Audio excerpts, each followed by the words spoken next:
Welcome into Outkick the Show. I'm your fearless leader, Clay Travis. I hope all of you are having fantastic Mondays, wherever you may be across this great country or this great land. The Corona Bros are running for the hills as everything collapses around the coronavirus across Europe and the United States. We will discuss. It's time to go back to work, and it's time to get sports back sooner rather than later. The Last Dance, fantastic on ESPN, episode 3 and 4, which is airing last night. Jalen Hurts drafted by the Eagles. The NFL draft yet again proves the sports media pessimist wrong, and the NBA players could be going back to facilities on May the 8th as the sports world begins to get ready to roll back out. I am in the great state of Tennessee. You can see the state of Tennessee here on my Outkick shirt. Why am I wearing the great state of Tennessee's seal? Because our state opens back up today. A lot of you are watching it from all over the country, some of you from around the world, and guess what? We can go out to restaurants again. Come Wednesday, our stores are opening up. It's time to step outside to give the Heisman to fear and go back into our real lives. Lots of states, Texas, Georgia, South Carolina, Oklahoma, Montana, Colorado, a lot of states out there ending this shutdown and going back to the real world, back to real life. God bless the governors of those states for making this happen. I think we're going to get back to things being normal sooner rather than later. All right, several things that I want to hit. Big, important details. Italy. Remember all the Corona Bros that were out there like, in 2 weeks, Italy, bro, everybody in Italy is going to die. If you look at the exponential growth of this chart, there's not going to be a single person left alive in Italy, bro. And then it's going to come to America, bro. Look at the you don't even understand exponential growth, bro. And then what happened? Throughout, I was saying, we're going to be fine, all right? We will adjust behavior. We'll get smarter. And guess what? It happened, all right?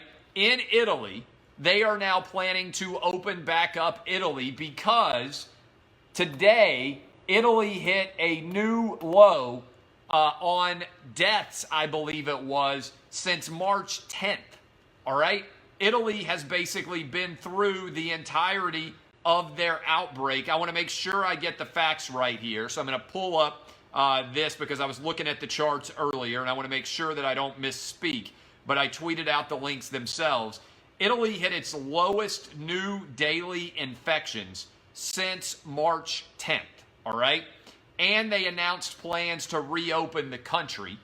They also hit their lowest death total over the weekend since early in March. The United States, New York, continues to hit new lows on deaths. New York hit a new low, and the United States hit a new low for deaths yesterday in all of April, going all the way back to March 31st. The number of deaths today, day's not over, but the number of deaths today look like they're going to be similar to deaths yesterday, a plummeting national death total across the country yesterday.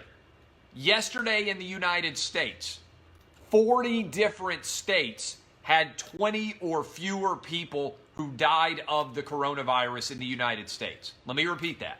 Yesterday, 40 different states had 20 or fewer people die of the coronavirus. Okay? We are rapidly going back to normalcy.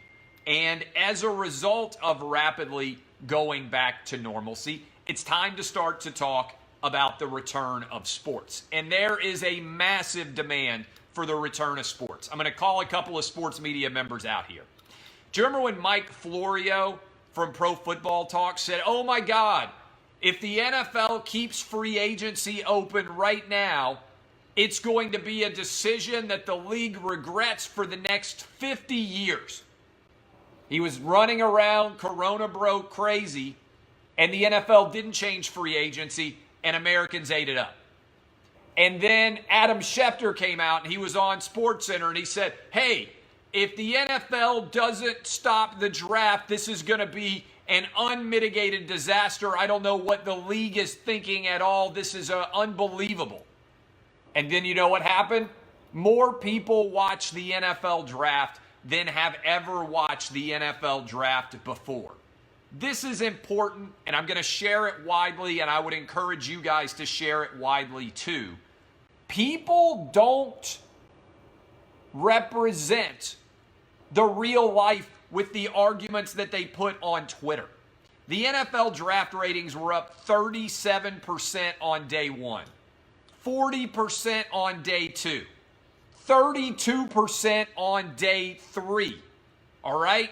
Thursday, Friday, Saturday, massive audiences tuned in for the NFL draft. And do you know why? Because the NFL draft is a story of optimism.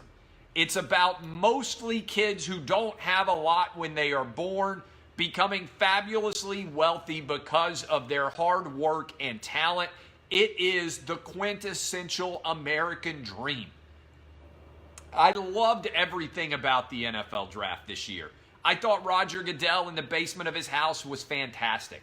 I thought the GMs and the owners and the players from inside of their homes started it off with Joe Burrow sitting with his mom and dad on either side of him, being drafted in what is usually a ruckus environment. He did it at home, sitting on the family couch in his 704 area code t-shirt. The NFL got it 100% right. And they got it right because they didn't listen to the members of the sports media out there peddling their doom and gloom. Let me make this abundantly clear to all of you. If the members of the sports media were allowed to vote on whether sports would exist in 2020, they would vote no. There is a big difference between your average sports media member and the public that consumes their content that is a sports fan. And I don't know that it's ever been more glaringly apparent than right now, when many of these guys and girls are out there running around like their hair is on fire saying, we can't play sports right now. I'm here to tell you, yes, you can. And it's the American way to figure out a way to play sports. I think Dana White and Vince McMahon should be looked at as heroes right now. They are figuring out a way to make American sports get back, and it seems to me like there are a lot of commissioners out there that are putting their fingers up in the air, and they're so far afraid of people saying mean things about them on Twitter that they're not actually going out there and getting things done. It's time to plan for sports to be back and stop worrying about the doom and gloomers in the blue checkmark brigade on social media who are going to criticize anything. Do you know what happened when Adam Schefter said, oh my God, there's no way the NFL can have the draft? He ended up on ESPN as a part of the NFL draft coverage.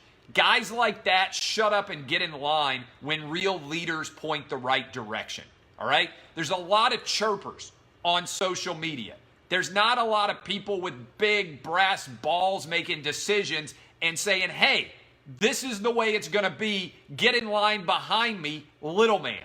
Because that is what happens when actual leadership occurs. We have allowed way too many little chirpers, negative Nancys, as it were, to be influential in the way that we are responding to the coronavirus. It's time for American can-do spirit to take control and bring our sports back as a point of normalcy. It's also time for governors out there to actually look at the data, and you can go read the data. I wrote about it. It's at the top of Outkick right now. If you are young, you have almost no risk whatsoever from the coronavirus right now. Okay? Life represents risks. More people under 20 years old have died of the flu this year than have died of the coronavirus. I give credit to a lot of college presidents out there who are finally recognizing this and saying it's time to go back to college in the fall. We're not shutting down forever. In fact, this is not just an argument I'm making. I saw it made by one of the top epidemiologists in the country in Thomas Friedman's New York Times article. One of the top epidemiologists at Stanford made this argument. I've linked all of their arguments on my column at Outkick. Instead of sitting around curled up in the fetal position waiting for a vaccine, what we need to be doing is practicing herd immunity. We need for old and infirm people and people with suppressed immune system and people with pre-existing health conditions to quarantine. We don't need to quarantine healthy people anymore. 26 million people have lost their jobs, okay? Never in history has a quarantine existed for healthy people. We need kids. We need young adults to be out driving home the economy. And if people are going to get infected, that's who needs to get infected, because by and large, there's almost no impact historically, based on the data, on these young people from the coronavirus. That's how we get herd immunity. The young people who are out circulating, keeping the economy rolling, can also be part of a national core of helpers, right? A national core of volunteers to help those with major issues. It's startling to me how few people are actually looking at the data and understanding what is going on here. If you are old, you are in danger from the coronavirus. If you have pre-existing health conditions, you are in danger from the coronavirus, personally. If you are young and healthy, you are not in danger from a statistical perspective from the coronavirus, okay? That's factual data. You are more in danger if you are young and healthy from the flu. We got to get these college kids back on campus. I think one of the more challenging things about the college kids coming back on campus will be, how do you deal with the professors who are older, people who work in the cafeterias, people who work in the janitorial staff? That's more challenging. And also it's more challenging to think, what do you do about Thanksgiving and Christmas if there's a resurgence of the virus, to try to keep the young people from giving it to the old people?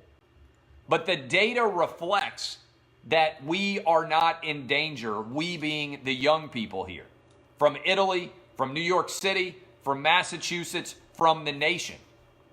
This is absolutely insane. It's time to get back to work, boys and girls. All right. And sports is a big part of getting back to work. The Last Dance was fantastic. Some of my favorite parts. How about the fouls? How about the fouls in the old school NBA with the Jordan rules?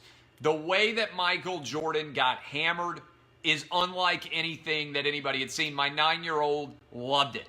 He was like, man, Dad, they used to really hit each other. Yeah, no kidding. Dennis Rodman, I'm going to get to in a sec. But I loved that Jordan said about Isaiah Thomas and the Pistons, I hated them. I hate them today. When sports figures hated each other, it makes for a lot more entertaining conflict and game. All right? This is from The Last Dance. Isaiah Thomas walking off without shaking hands with Michael Jordan. You can show me whatever you want, Jordan said. You'll never convince me that he wasn't an asshole. That's Jordan on Isaiah Thomas. The fact that Jordan still hates them and still hates them today, I thought was such a good the example of the conflict that existed there. Jordan saying that he cried on the bus after they lost for a third straight year. And I also loved Jordan's advice for how to beat the Pistons. It was, don't effing whine. You know, Jordan said that to Horace Grant when Horace Grant was complaining about the way the Pistons were playing against him. He said, don't effing whine. That is basically DBAP personified. That's the era I grew up in. Now we live in the era of perpetual whining, right? where players are constantly whining, where media are constantly whining. I loved when Horace Grant came out and said, describing the way that the Pistons walked off the court. They were straight up bitches. Remember back in the day when you and I were growing up, and that was the greatest 1990s insult? It was so perfect the way that Horace Grant delivered it, because that is exactly what they would have said in the Bulls locker room about that situation back in the day.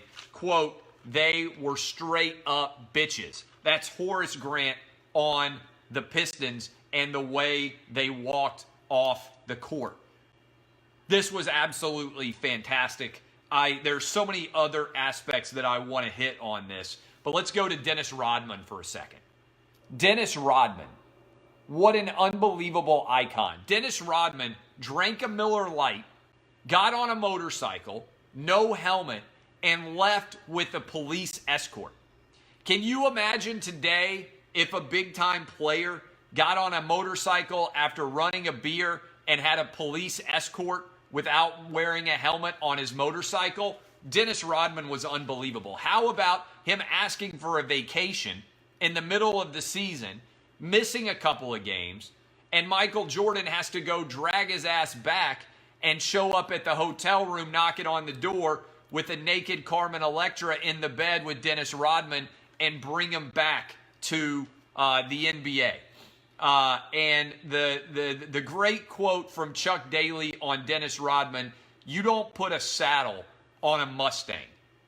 And the fact that Dennis Rodman linked the Pistons and the Bulls as he was a part of both dynasties, several different things associated with this as well. How about Michael Jordan and the shot over Craig Elo that made him an icon? That shot was great when Michael Jordan said, "Go home, MFers, go home. Whoever's not with us, you effers, go to hell." That was after Jordan drained the shot over Elo. And then Doug Collins was asked about the shot. And by the way, that's one of the most iconic photos ever taken of Jordan jumping in the air and exulting as Craig Elo falls to the ground behind him. But what about Doug Collins describing that shot and saying, that was get the ball to Michael and everybody get the F out of the way? Doug Collins on what that play call was. Just everything about these last couple of episodes were fantastic in all respects. And I can't watch enough of this. Like Dennis Rodman drinking a kamikaze during the workout. Ordinarily, when you see a guy drinking a kamikaze, claiming it on camera, you're like, there's no way that's real. And then as a result, it being treated as the same thing. And by the way, for those of you who are young, Carmen Electra might have been the hottest woman on the planet back in the late 90s. I mean, she was off the charts level hot. Dennis Rodman was banging Madonna and also Carmen Electra. That was about as good as it got. If you don't know about Carmen Electra, go look her up. You're not from my generation. She was flat out off the charts, amazing hot. But I loved everything about The Last Dance. 2 episodes. It was just so fantastic. How about 20 years Phil Jackson without a losing season in the NBA? How about when he was coaching in Puerto Rico and he said one of the guys shot the referee in the leg and they just banned him from going to the rest of the home games that season? That was his punishment. There were so many different things that I thought were flat out incredible for the purposes of that show.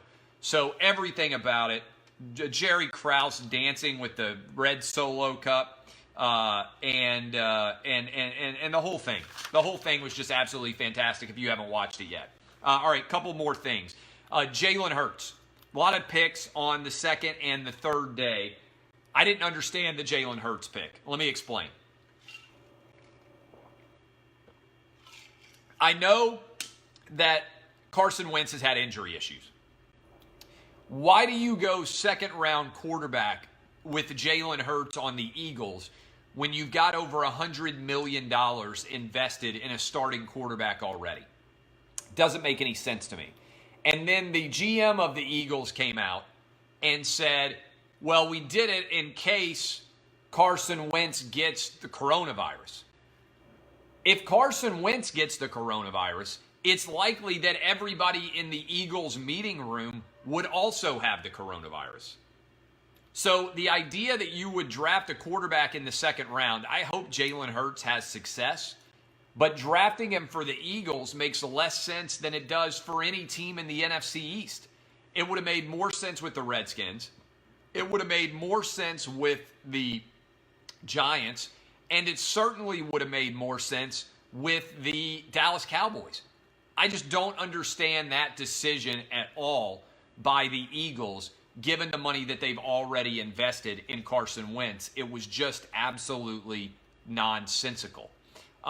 And finally, NBA players returning, according to reports, to team facilities in states that are opening up starting on May 8th. Now,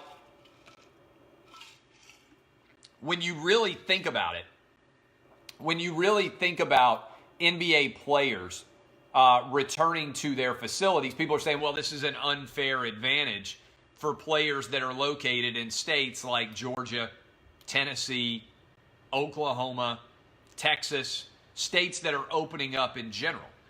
And I would say this is where the NBA needs to start to use their political capital and argue that places like California, with almost no infection whatsoever, are being far too draconian in the restrictions that are being put upon their people. Did you see all the Californians who showed up on the beach in Orange County this weekend as the weather warms up all over California? They look at the data. They know they're not at risk from the coronavirus right now. We now know the coronavirus was in California for months before there was any shutdown whatsoever. It was circulating in January, and it may have been circulating back in December. And so this idea that as we come up on May, that people in California are not able to get out and about while Texas is opening up, Tennessee, Oklahoma, Georgia, probably Florida soon, much of the rest of the country, it's nonsensical. The NBA needs to start to use its political capital to argue that herd immunity is the way back to normalcy, not waiting for a vaccine, which may or may not ever emerge, and not waiting for a vaccine that it'll probably take forever to manufacture 330 million of. The way back to normalcy is through herd immunity. It's through young people being able to go back to work. People who are in danger can continue to self-quarantine. That's my answer. Pretty straightforward. I've been saying it for a while. I appreciate all of you. DBAP unless you need to SBAP. My name is Clay Travis. This has been Outkick the Show. We'll be live tomorrow, 6 to 9 a.m. Eastern with Outkick the coverage. We're doing digital hits for Lock It In now, giving you gambling tips as we get ready for the NFL, sports, NBA, MLB, NHL, MLS. It's time to find a way. Instead of finding a way not to play, it's time to find a way to play. I love all of you. I will see you. My name is Clay Travis. This has been Outkick the Show. Kisses. Love you. Thank you, Facebook.